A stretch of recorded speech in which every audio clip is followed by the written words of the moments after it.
Good morning student, how are you? Fine.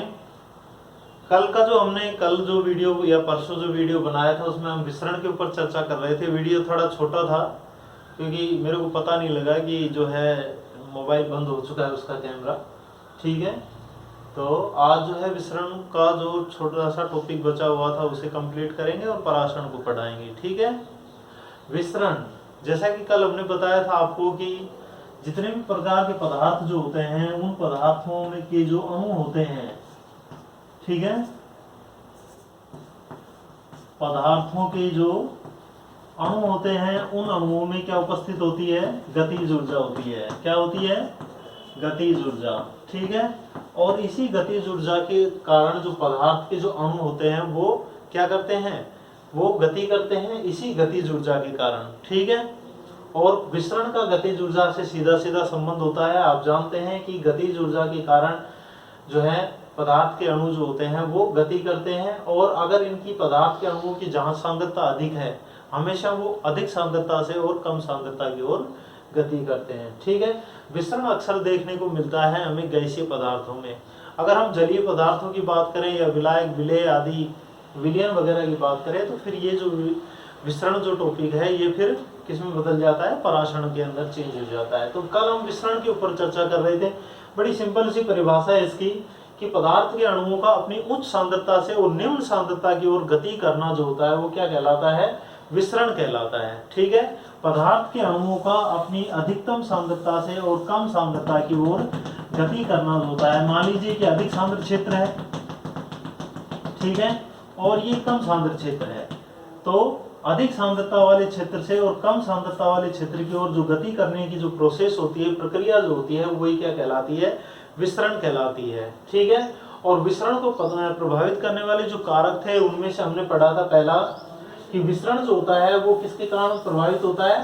तापमान के कारण। पहला यही था कि विसरण हमेशा तापमान के कारण प्रभावित होता है। और कैसे होता है कि जैसे हम ताप बढ़ाते हैं तो जो पदार्थ के जो कण होते हैं, अणु जो होते हैं, उनकी गतिज ऊर्जा बढ़ जाती है जिसके कारण विसरण की दर भी बढ़ जाती है। दूसरा हमने पढ़ा था जहां लगभग हम छोड़ चुके थे, ठीक है, और दूसरा जो था वो क्या था? डेंसिटी, यानी कि विसरित पदार्थ का घनत्व।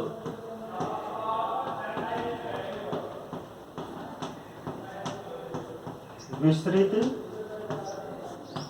पदार्थ का घनत्व, डेंसिटी, विसरित होने वाला जो पदार्थ है उसका घनत्व। और किस तरह से प्रभावित करता है ये कि विसरित होने वाला जो पदार्थ का जो घनत्व है उसका जो वो व्युत्क्रम होता है, यानी कि इसका जो व्युत्क्रमानुपाती होता है वो विसरण की जो दर होती है उसके, ठीक है, बराबर होता है या समानुपाती होता है। तो ये हमने पढ़ा था, एक फॉर्मूला आया था कि विसरण की दर, जिसे हम R लिख सकते हैं, इक्वल टू 1/d। ठीक है, कि जो घनत्व है विसरित होने वाले पदार्थ का जो घनत्व है उसका जो वर्गमूल होता है उसके व्युत्क्रमानुपाती होती है विसरण की दर। ठीक है, फॉर्मूला इंपॉर्टेंट है, अक्सर परीक्षा में पूछ लिया जाता है, इसे आप याद रखेंगे। फॉर्मूला क्या बता रहा है? फॉर्मूला ये बता रहा है कि विसरित होने वाले पदार्थ के विसरण की जो दर होती है वो उस पदार्थ के घनत्व के वर्गमूल के व्युत्क्रमानुपाती होती है। फिर से सुन लीजिए कि विसरित होने वाला जो पदार्थ होता है उसके विसरण की जो दर होती है, जिसे हम R मान रहे हैं, विसरित होने वाला जो पदार्थ है, ठीक है, विसरित होने वाला पदार्थ कौन सा हो गया? जैसे कल हमने एग्जाम्पल बताया था कि अगर हम सेंट की शीशी को कोने में रख देते हैं तो गंध पूरे कमरे में हो जाती है, यही था।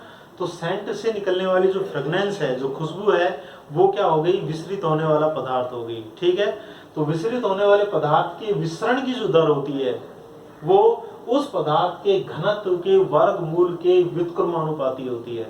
ठीक है, उस विसरित होने वाले पदार्थ के घनत्व के वर्गमूल के, ये इसका घनत्व हो गया d और इसका वर्गमूल हो गया, ठीक है ना, और उसका व्युत्क्रमानुपाती। ओके, इसे आप याद रखेंगे कि विसरित होने वाले पदार्थ के विसरण की जो दर होती है वो उसके घनत्व के वर्गमूल के व्युत्क्रमानुपाती होती है। तो अब हम इस चीज से कह सकते हैं कि हमेशा क्या होता है, ये फॉर्मूला आपने कल लिख लिया होगा शायद, कि क्या होगा कि जिस गैस का घनत्व ज्यादा होगा, ठीक है,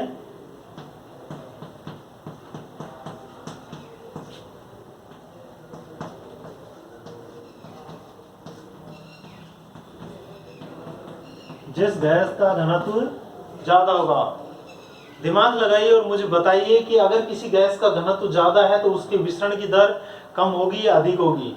तो जिस गैस का घनत्व ज्यादा होगा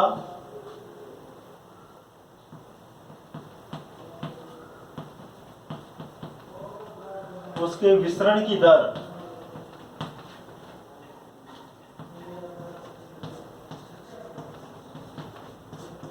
कम घनत्व वाली, जिसका घनत्व ज्यादा है उसका हम तुलना किससे कर रहे हैं, कम घनत्व वाली गैस से। ठीक है, कि जिस गैस का घनत्व ज्यादा होगा उसके विसरण की दर कम घनत्व वाली गैस से कम होगी। ठीक है, या कम की जगह आप मंद लिख सकते हैं, मंद होगी। ठीक है, तो जो जिस गैस का घनत्व ज्यादा होता है उसके विसरण की दर क्या होती है, कम होती है, क्योंकि ये उल्टा है, व्युत्क्रमानुपाती है। आप जानते हैं अगर समानुपाती होता तो हम ये कह सकते थे कि जितना घनत्व ज्यादा होगा उतने विसरण की दर ज्यादा होगी, लेकिन यहाँ तो व्युत्क्रमानुपात है। ठीक है, तो इसलिए हमेशा क्या होता है कि जिसका भी घनत्व ज्यादा होगा उसके विसरण की दर उतनी ही कम हो जाएगी। ठीक है, क्या हम तुलनात्मक रूप से अध्ययन करते हैं कि किसी भी गैस का घनत्व, जिस भी गैस का घनत्व ज्यादा है, ठीक है, जिसके मुकाबले किसी दूसरी गैस को हमने रख दिया जिसका घनत्व कम है, तो ज्यादा जो घनत्व वाली गैस है उसके विसरण की जो दर है उसके मुकाबले कैसी रहेगी, मंद रहेगी। ओके, तो यहाँ तक हमने ये दूसरा हमने पढ़ा था, इसे भी आप नोट करेंगे, इस लाइन को भी। तीसरा जो है इसका है विसरण दाब प्रवणता, प्रभावित करने वाला कारक विसरण दाब प्रवणता।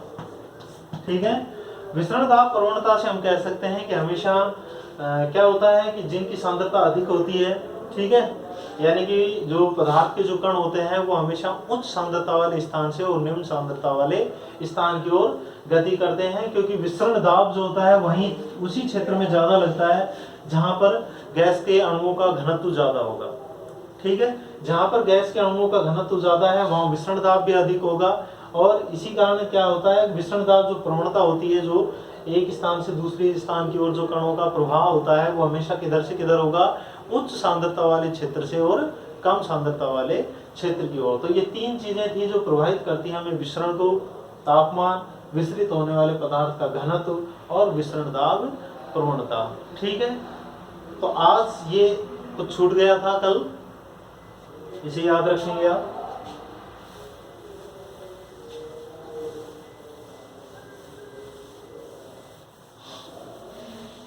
इसके पश्चात जो है आपको एक चीज जैसे, ये तो विसरण हो गया, इसके पश्चात हमने एक और लिखा था परासरण। ठीक है, हालांकि अभी टॉपिक मत डालना आप परासरण नाम का, लेकिन मैं इसको एक्सप्लेन करता हूं थोड़ा सा ताकि आपको समझ में आ जाए ओस्मोसिस क्या होता है।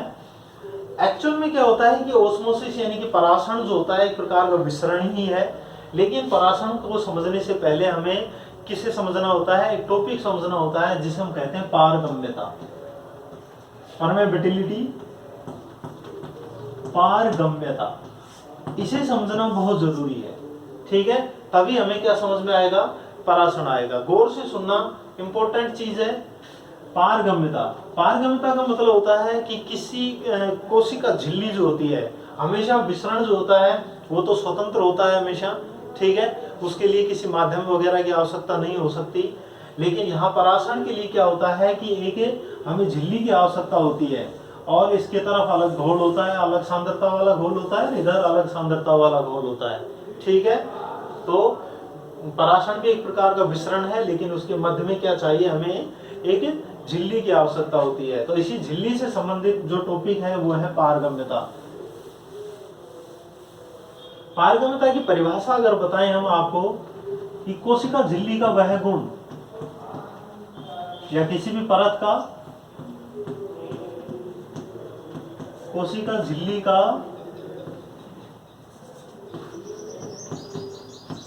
वह गुण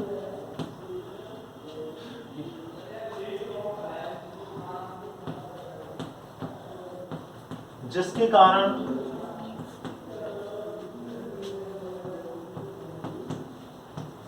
पदार्थ के अणु या पदार्थ जिसके कारण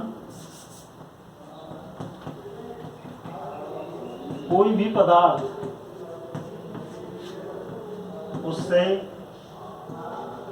उसमें क्या करता है, प्रवेश करता है या बाहर निकलता है। ठीक है, इसे हम क्या कहते हैं, पारगम्यता कहते हैं। ठीक है, कि किसी कोशिका झिल्ली का वह गुण जिसके कारण कोई भी पदार्थ उसमें प्रवेश कर सकता है या फिर बाहर निकलता है। ठीक है, मान लीजिए कि ये कोशिका होगी और ये कोशिका की चारों ओर हिस्सी क्या होगी, कोशिका झिल्ली। ठीक है, और ये जो कोशिका झिल्ली होती है इसके एक विशिष्ट गुण के कारण ही क्या होता है कि जो पदार्थ जो है किसी भी जल के विलायक के, विलय वगैरह के, ठीक है ना, जो होते हैं इसके अंदर प्रवेश कर सकते हैं या फिर इससे बाहर निकल सकते हैं। ठीक है, तो ये गुण होता है पारगम्यता कोशिका झिल्ली का, या किसी भी परत का भी हम कह सकते हैं। कोशिका झिल्ली एक विशिष्ट नाम हो गया, लेकिन अगर हम परत की बात करें तो किसी भी जीवित परत का एक गुण हो सकता है जिससे कोई पदार्थ उसमें प्रवेश कर सकता है या फिर उससे बाहर निकल सकता है। ये जो गुण होता है ये पारगम्यता कहलाता है। ठीक है, या हम ये कहें कि पारगम्यता एक प्रक्रिया भी हो सकती है, जिसे हम परिभाषा दूसरे प्रकार से परिभाषित कर सकते हैं। कैसे कर सकते हैं कि किसी भी पदार्थ का कोशिका में प्रवेश और उससे बाहर निकलने की प्रक्रिया। दूसरे शब्दों में लिखें तो क्या लिख सकते हैं हम, किसी भी पदार्थ के कोशिका में प्रवेश व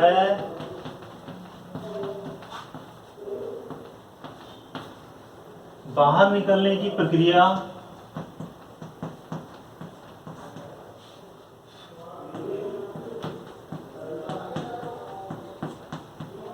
कोशिका झिल्ली के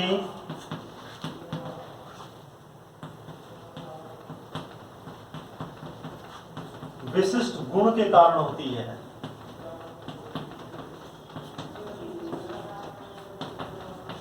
ठीक है, जिसे हम क्या कहते हैं, पारगम्यता कहते हैं। क्या कहा गया है कि किसी भी पदार्थ का कोशिका में प्रवेश हो रहा है या वह पदार्थ कोशिका से बाहर निकल रहा है, ये जो प्रक्रिया होती है, यानी कि अंदर और बाहर होने वाली जो ये प्रक्रिया होती है, ये कोशिका झिल्ली के एक विशिष्ट गुण के कारण होती है।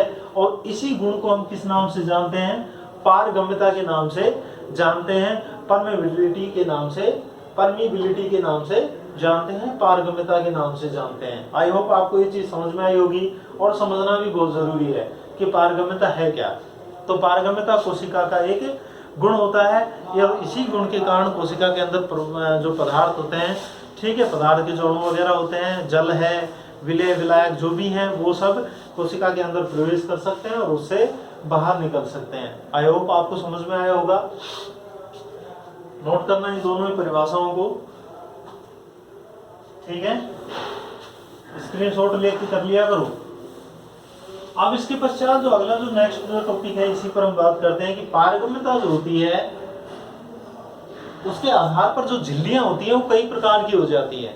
ठीक है, on the basis of permeability. ठीक है, जितनी जो झिल्लियां होती हैं वो कई प्रकार की हो सकती हैं, और यहां लिख सकते हैं आप, पहले प्रकार की जो झिल्ली होती है वो होती है पारगम्य।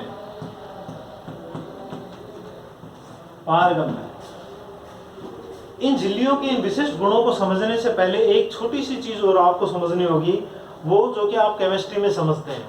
क्या कि आप मुझे कमेंट करके बता सकते हैं, या फिर कैसे भी आप मुझे बताएं कि ये तीन शब्द मैं लिख रहा हूं, इन शब्दों का अर्थ क्या होता है। एक तो विलायक,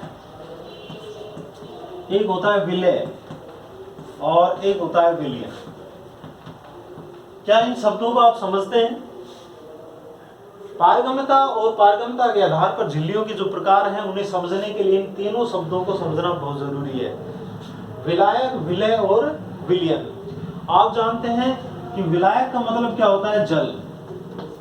ठीक है, अर्थात जिसमें कोई चीज घुलती है, समझ गए? विलय का मतलब घुलने वाला, और इन दोनों के घुलने से जो बनने वाली जो स्ट्रक्चर होती है वो क्या कहलाती है? विलयन कहलाती है। ठीक है, जैसे मान लीजिए कि आपने एक जल पात्र लिया, जल, ओके, और इसके अंदर आप क्या डाल देते हैं? इसके अंदर आप डालते हैं चीनी। क्या डाल देते हैं? चीनी डाल देते हैं। तो अब बिल्कुल क्लियर हो गया होगा कि जल जो है वो यहाँ पर क्या है? विलायक। चीनी जो है वो क्या है यहाँ पर? विलय।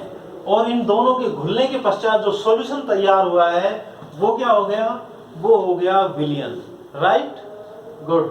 अब आपको पारगम्यता जो है वो आसानी से समझ में आ जाएगी। तो विलायक, विलय और विलयन, इन्हें याद रखेंगे। तो पहले प्रकार की जो झिल्ली होती है वो कैसी होती है? पारगम। शब्द से ही नजर आ रहा है कि पारगम वह परत होती है, वह परत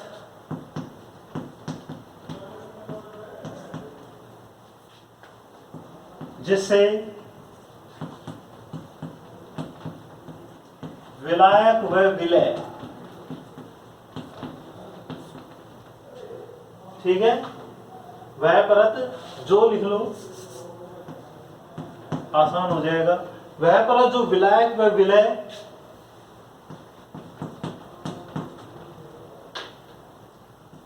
दोनों के अणुओं को पारण प्रदान करती है। राइट, यानी कि वह परत जो विलायक और विलय जो है, ठीक है, दोनों के अणुओं को पारण प्रदान करती है। अर्थात इस परत से विलायक के अणु भी और विलय के अणु भी दोनों के दोनों क्या हो सकते हैं? आर पार जा सकते हैं। तो ऐसी जो झिल्लियां होती हैं वो क्या कहलाती हैं? वो पारगम्य झिल्ली कहलाती हैं। क्या कहलाती हैं? पारगम्य झिल्ली कहलाती हैं। ठीक है, और इसका जो एग्जाम्पल है वो कोशिका झिल्ली हो सकता है या फिर टोनोप्लास्ट वगैरह इसका एग्जाम्पल, सॉरी, पारगम्यता का जो एग्जाम्पल है अगर हम देखें तो वो होगा कोशिका भित्ति। क्या होगा?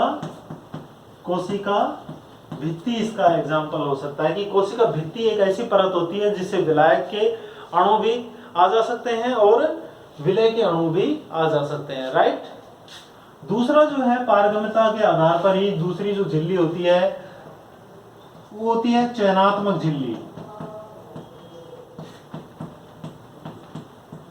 कैसी होती है? चयनात्मक झिल्ली। ठीक है, या वर्णात्मक या चयनात्मक झिल्ली भी कह सकते हैं। चयनात्मक झिल्ली में क्या होता है कि यहाँ पर विलायक के अणु ज्यादा मात्रा में, लेकिन विलय थोड़ा बहुत वो विलय का भी पारण प्रदान कर सकती है। ठीक है, तो ज्यादा मात्रा में क्या होंगे? विलायक, ज्यादा मात्रा में विलायक के अणुओं का पारण करेंगी और कम मात्रा में किसका करेंगी? विलय के अणुओं का, थोड़ी बहुत मात्रा में करेंगी। ठीक है, विलायक के अणुओं का ज्यादा मात्रा में पारण करती है और विलय के अणुओं का कम मात्रा में पारण जो करती हैं वो जो झिल्लियां होती हैं वो चयनात्मक झिल्लियां कहलाती हैं। और इसका जो एग्जाम्पल है वो प्लाज्मा कला हो सकता है, ठीक है, या फिर टोनोप्लास्ट। टोनोप्लास्ट ये जो शब्द है ये आपको कक्षा 11 का आपको ध्यान आ रहा होगा। टोनोप्लास्ट का मतलब क्या होता है? टोनोप्लास्ट एक परत होती है किसके चारों ओर? हमारी जो खाद्य धानी जो होती है, यानी कि जिसे रिक्तिका कहते हैं, सॉरी क्या कहते हैं? जिसे रिक्तिका कहते हैं। हमारी जो वोक्यूल्स होती है, रिक्तिका जो होती है, पादप जो कोशिकाएं होती हैं, उन कोशिकाओं के मध्य में एक बड़े आकार की जो संरचना होती है उसे हम क्या कहते हैं? रिक्तिका कहते हैं। क्या बोलते हैं उसे? हम रिक्तिका कहते हैं, वोक्यूल बोलते हैं। और इस रिक्तिका के चारों ओर की जो झिल्ली होती है, ये वाली जो होती है, ठीक है, इसे हम किस नाम से जानते हैं? टोनोप्लास्ट के नाम से जानते हैं। ठीक है, आई होप आपको समझ में आ गया होगा। तो ये चयनात्मक झिल्ली होती है। तीसरे प्रकार की जो होती है वो अर्धपारगम्य झिल्ली होती है। कैसी होती है? अर्धपारगम्य झिल्ली, आधा काम करती है बस। अर्धपारगम्य झिल्ली का मतलब क्या होता है कि केवल इनसे, केवल विलायक के जो अणु होते हैं वो ही पार जा सकते हैं। केवल विलायक के अणुओं का पारण, ओनली ऑन विलायक के अणु जो होते हैं उनका पारण करती हैं, विलय के अणुओं का पारण नहीं करती हैं। ऐसी जो झिल्लियां होती हैं वो क्या कहलाती हैं? अर्धपारगम्य झिल्ली कहलाती हैं। और माय डियर स्टूडेंट्स, अर्धपारगम्य झिल्ली का कोई विशेष जो है एग्जाम्पल नहीं हो सकता है, क्योंकि प्लाज्मा झिल्ली जो होती है, यानी कि प्लाज्मा जो कला होती है, ये हमारी जो कोशिका झिल्ली होती है वही किसका काम करती है? अर्धपारगम्य झिल्ली का कार्य कर सकती है। चर्म पत्र है, पार्चमेंट पेपर है, ठीक है, ये सभी किसका काम कर सकते हैं? अर्धपारगम्य झिल्ली का काम कर सकते हैं। तो कह सकते हैं कि चयनात्मक झिल्लियां ही कभी कभी अर्धपारगम्य झिल्ली का कार्य करती हैं, राइट। इसके पश्चात नंबर 4 जो है, चौथे प्रकार की जो झिल्ली हो सकती है वो अपारगम्य। चौथे प्रकार की क्या होती है? अपारगम्य, ठीक है। अपारगम्य झिल्लियां चौथे प्रकार की होती हैं। अपारगम्य जैसा कि नाम है, अर्थात न तो उससे किसके अणु जा सकते हैं, उससे पार हो सकते हैं विलायक के, और न ही उससे हो सकते हैं किसके? विलय के। अर्थात वे झिल्लियां जो कि विलायक और विलय दोनों के अणुओं के प्रवेश को क्या करती हैं? निषेध करती हैं, प्रवेश को रोकती हैं, ठीक है, और अपने से होकर नहीं जाने देती, वे झिल्लियां अपारगम्य झिल्लियां कहलाती हैं। अर्थात इनसे न तो विलायक के अणु ही पार जा सकते हैं और न ही विलय के अणु पार जा सकते हैं। ऐसी झिल्लियां क्या कहलाती हैं?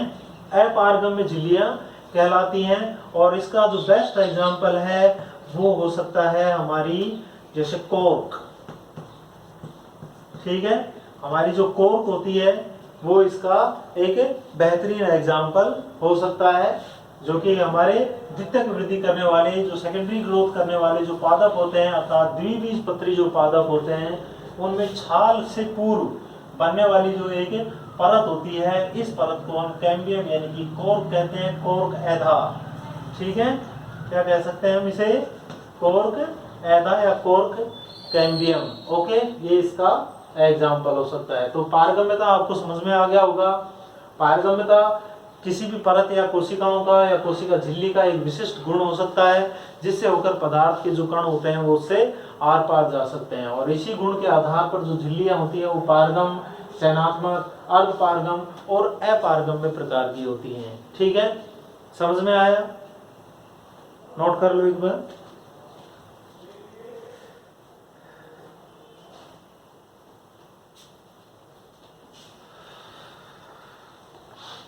ओके, तो ये चीजें आप अच्छी तरह से याद कर लेना। इसके पश्चात कल जो है वो हम परासन वाला जो अपना टॉपिक है इससे शुरू करेंगे, ओके। नोट कर लो इसे। Bye, have a nice day.